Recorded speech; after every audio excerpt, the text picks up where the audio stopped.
ప్రభునామ స్తోత్రం. మీ అందరికీ వందనాలు.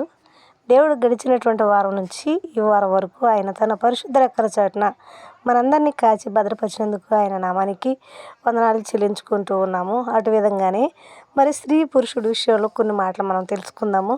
ఎందుకంటే స్త్రీ బలహీనమైనటువంటి స్త్రీ అని చెప్తా ఉన్నారు. ఎందుకు అలా బలహీనమైనటువంటి స్త్రీ అని చెప్తూ ఉన్నారు అంటే, మరి పాము మరి మీరు రమ్యంగా ఉంటారు, మీరు అందంగా ఉంటారు అన్నప్పుడు కాయ కోసుకొని సహా దీన్ని పురుషునికి ఇచ్చినట్లుగా మనం చూస్తూ ఉన్నాము.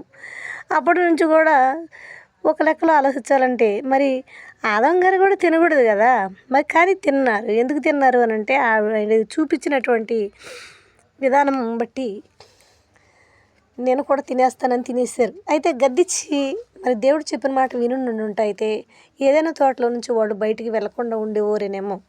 అప్పుడు దేవదూతలు పోలి మనం జీవించే వాళ్ళం ఏమేనేమో.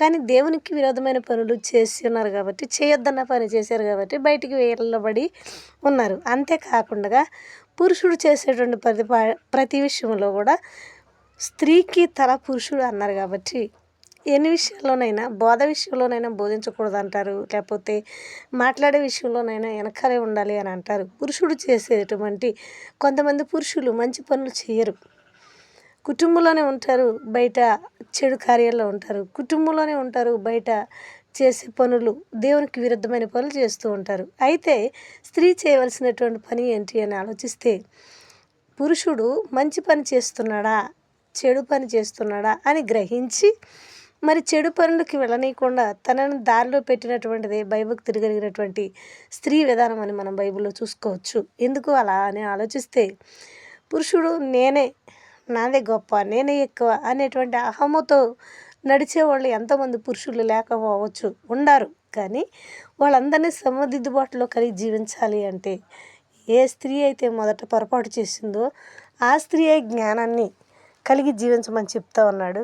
మరి యెహోవా యందు భయభక్తులు కలిగినటువంటి స్త్రీ అనేటువంటి పేరు తెచ్చుకోవాలి అని ఆలోచిస్తే, మరి పురుషుడు మార్గము తిన్నమైన మార్గముగా నడిపించాలి. అదే ఒకటే కాదు, మరి మందిరంలో నడిపించాలి, మరి కుటుంబం పిల్లలందు నడిపించాలి, మరి మందిరంలో ఒలివల చెట్టు వలె అలా నిలబడి పుష్పించే ఒక పుష్పాలలాగా మరి కుటుంబం దిద్దుబాటు కలిగి దేవుని మందిరంలో ఎదగటానికి కారణము ఫస్ట్ స్త్రీ అని మనం నమ్ముకోవచ్చు. ఎందుకు అని అలా అంటే, మరి స్త్రీ జ్ఞానం కలిగిది, తెలివి గలది, ఉపయోగపడేది, మరి భర్తను కూడా మంచి దారిలో పెట్టేటువంటి జ్ఞానము స్త్రీదే ఉందని చెప్పుకోవచ్చు. ఎందుకంటే పురుషుడికి జ్ఞానం లేదు అంటారా అని కాదు, నేనే అనేటువంటి అహము ద్వారముగా చాలామంది మరి ఈ లోక విషయాల్లోనే కానీ, చేయొద్దన్న పనులే కానీ, నడవద్దన్న వాటిల్నే కానీ నడవటానికి ఇష్టపడేటువంటి పురుషుల్ని మరి స్త్రీ ద్వారా నడిపించగలిగే జ్ఞానమును, భయభక్తులు కలిగినటువంటి స్త్రీ నడిచే విధానమును, నడిపించే విధానము కలిగి జీవించాలని ప్రభు పేట నేను మనవి చేస్తూ ఉన్నాను.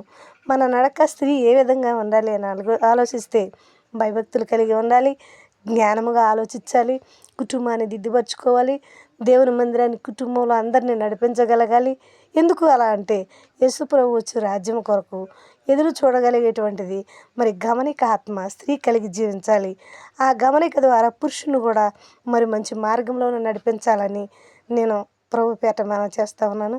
స్త్రీ పురుషుడు కలిగి కుటుంబంలో అంటుకట్టబడి దేవుని మందిరంలో నివసించినప్పుడు ఆయన రాజ్యానికి వారసులు కావచ్చు, ఆయన రాజ్యంలో కూర్చుండొచ్చు, ఆయన చెప్పేటువంటి వాక్య విధానములు మరి 1000 ఏళ్ల పరిపాలనలో పరలోక పట్టణంలో జీవించడానికి అటువంటి అర్హత బిడ్డలకును, పురుషునికి, స్త్రీని, కుటుంబం అందరికీ కలిగి ఉంటుందని ప్రభు పేట మనవి చేస్తూ ఉన్నాను. ఇచ్చిన మాటలు దేవుడు దీవించును గాక.